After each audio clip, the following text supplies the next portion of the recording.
नमस्कार दर्शकों, आज मैं उपस्थित हूँ मंगल के चतुर्थ भाव में प्रभाव को लेकर।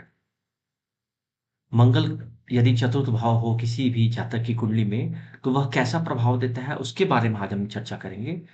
तो चर्चा करने से पहले मैं चाहूँगा कि मंगल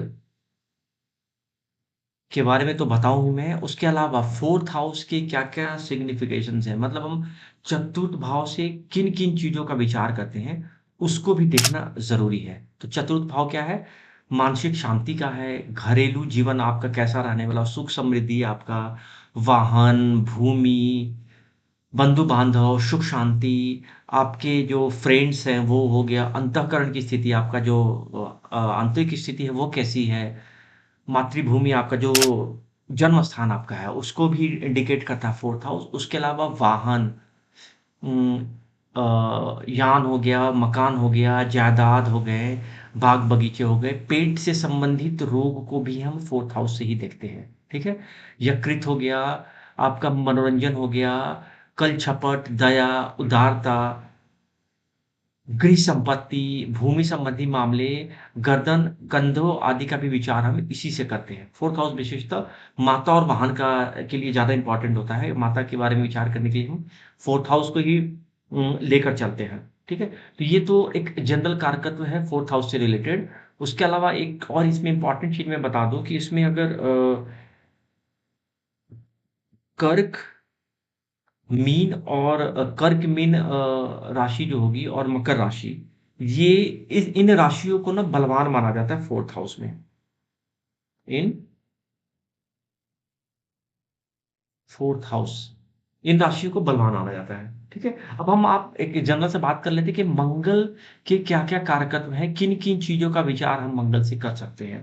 तो मंगल चूँकि सेनापति है, तो सेना के बारे में विचार करना है तो हम मंगल से करेंगे, सैन्य बल के बारे में विचार मंगल से करेंगे, पुलिस, सुरक्षाकर्मी, प्रतिरक्षा, स्काउट, एनसीसी, भूमि से संबंधित जो भी चीज़ें हैं, आपका हिस्ट्री हो गया, क्रिमिनोलॉजी हो गया, फौजदारी मुकदमा, प्राणी शास्त्र और मोटर पार्ट्स हो गया। अब यही देखो आप, अगर मंगल का संबंध अगर शनि से होता है तो जनरली आदमी मैकेनिकल इंजीनियरिंग करता है।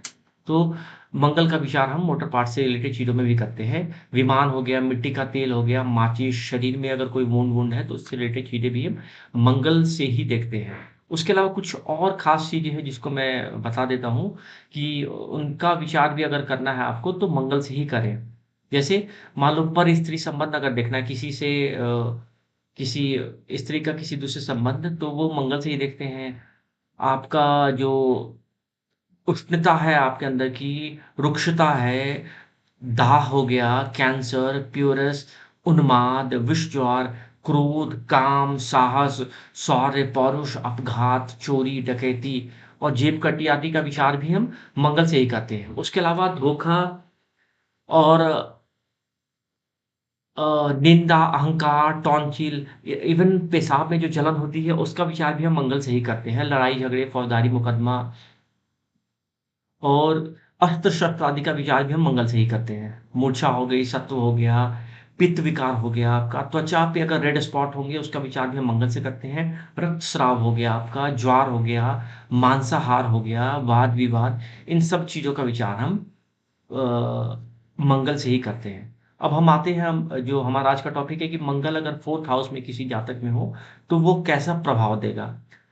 तो अब चीज़ों को आप कोरिलेट करके देखो कि जिन-जिन कारकत्वों को मैंने बताया है मंगल में, मतलब भाव 4th हाउस के कारकत्व क्या है, वो और मंगल के कारकत्व क्या है, उनको कोरिलेट करके देखना है आपने कि मंगल क्या कहीं पीड़ित है या मंगल शुभ स्थान में है, शुभ क्षेत्रीय है।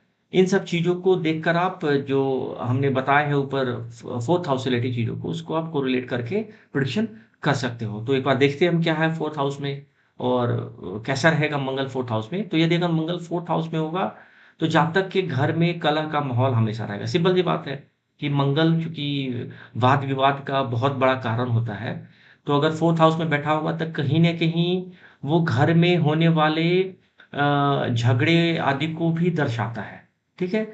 और ऐसे जातक जिसके चतुर्थ में मंगल बाबा बैठा हो, तो ऐसे जातक की पिता या माता को पिता खासकर कोई अरिष्ट हो सकता है या माता को कोई रोग हो सकता है, जब जातक 8वें वर्ष में चल रहा हो, ठीक है? उसके अलावा यदि वह चतुर्थस्थ मंगल यदि शुभ ग्रहों से युक्त हो, तो जातक पराए घर में रहता है, उसका शरीर स्वस्थ होगा किंतु कृषि, भूखंड और धन-धान्य से हीन होता है।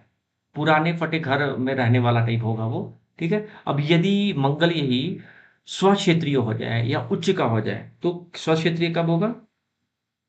तो जब मंगल या तो मेष या वृश्चिक राशि में हो जाए या मकर राशि का मंगल यहाँ पे बैठ जाए, तब हम बोल सकते हैं कि आप ऐसे जातक वाहन से युक्त होंगे, खेत भूखंड वाले होंगे और माता भी दीर्घायु होगी, अच्छे घर-वर में रहने वाला होगा ऐसा जातक अगर उच्च का होता है मंगल 4th हाउस में या फिर आपका घर मकान अच्छे होंगे, ठीक है? अब इसके अलावा चतुर्थ में अगर यही नीच में हो जाए, तो नीच में कब होता है? तो हर एक ग्रह अपने से 7th में नीच के होते हैं। तो कर्क राशि यहाँ पे बेसिकली बोल लो आप। अब 10th से 7th आपका कर्क राशि हो जाता है, तो अगर यही कर्क का अगर शनि होगा, मतलब यहाँ पे कर्क राशि हो और सॉरी मंगल अगर यहाँ पे बैठा हो, कर्क राशि का हो और मंगल यहाँ पे बैठा हो, तो कहीं न कहीं माता की हानि हो सकती है, ठीक है?